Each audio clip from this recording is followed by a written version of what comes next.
Let's get more analysis on all of these stories with Jonathan Sitilides. He's a geopolitical strategist at Trilogy Advisors. John, thanks for being with us.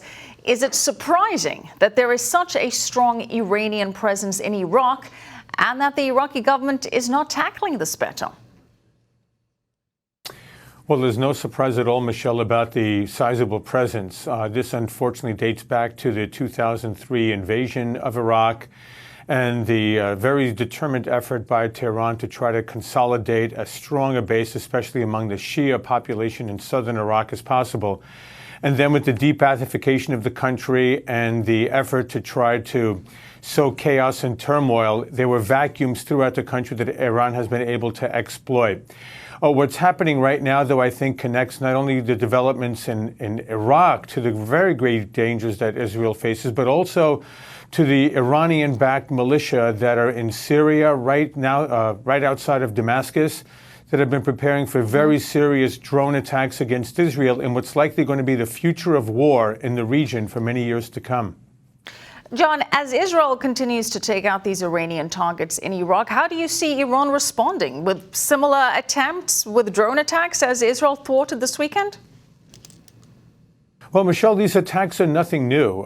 In fact, I believe it was the former Israeli Defense Forces chief who earlier this year revealed that Israel has been attacking thousands of targets inside of Iraq, Shia militias and Iranian infrastructure, importantly, not Iranian personnel, because that would really trigger the kind of military response that can escalate quickly out of control.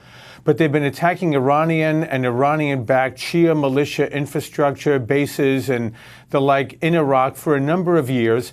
And they've continued to do so now in Syria, especially as Iran very aggressively encroaches on the Israeli-Syrian border. So none of this is a surprise. The Israelis have just not talked about this at all.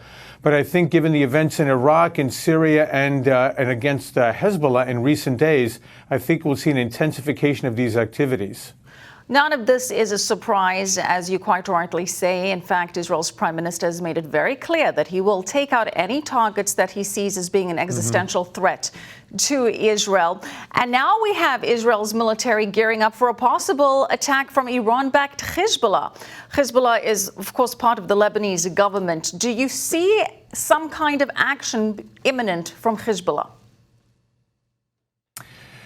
There seems to be a sense that Nasrallah has backed himself into a corner with his rhetoric of the last several days, very, very stridently making the case that there have to be some type of retaliatory attacks against Israeli targets.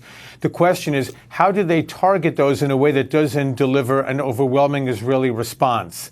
I think that's going to be the very careful step forward on the part of Hezbollah. I don't know to what extent the Lebanese government is really in any position to contain or to deter Hezbollah. They really control the the Lebanese parliament. And the Iranian arms and funds and influence behind Hezbollah really make them the key driver of any Lebanese decision. But, John, the Trump administration has been very strong on addressing the threat of Iran, but yet you have U.S. taxpayers, in fact, helping to finance Hezbollah, which, as we've discussed, is an Iranian proxy, by giving aid to Lebanon. Keep in mind, since 2006, the U.S. has provided the Lebanese armed forces with $1.7 billion. Now, the hope was that this would decrease Hezbollah's influence in Lebanon. It worked partly for a time, but now there's a concern that those funds are, in fact, making their way to Hezbollah and that the Lebanese armed forces and Hezbollah are developing closer ties. Why is the U.S. still sending this money to Lebanon? It's a very serious question that you ask, Michelle, and it's one that's going to have to be handled in the Situation Room inside the White House, because what's happening with Lebanon is not contained in Lebanon. It's going to have spillover effect in Syria, in Jordan, and for the point of our discussion here in Israel. It's a very troubling concern, and I think it's one that's raising many, many eyebrows at the highest levels of the administration. Yeah, it certainly is. Keeping in mind, Hezbollah has proudly said that it has over 100,000 rockets pointed directly at Israel. Some of those rockets potentially funded by U.S. taxpayers, if that's how the money is trickling down. John, thank you so much. John Sitilides, appreciate your perspective and analysis.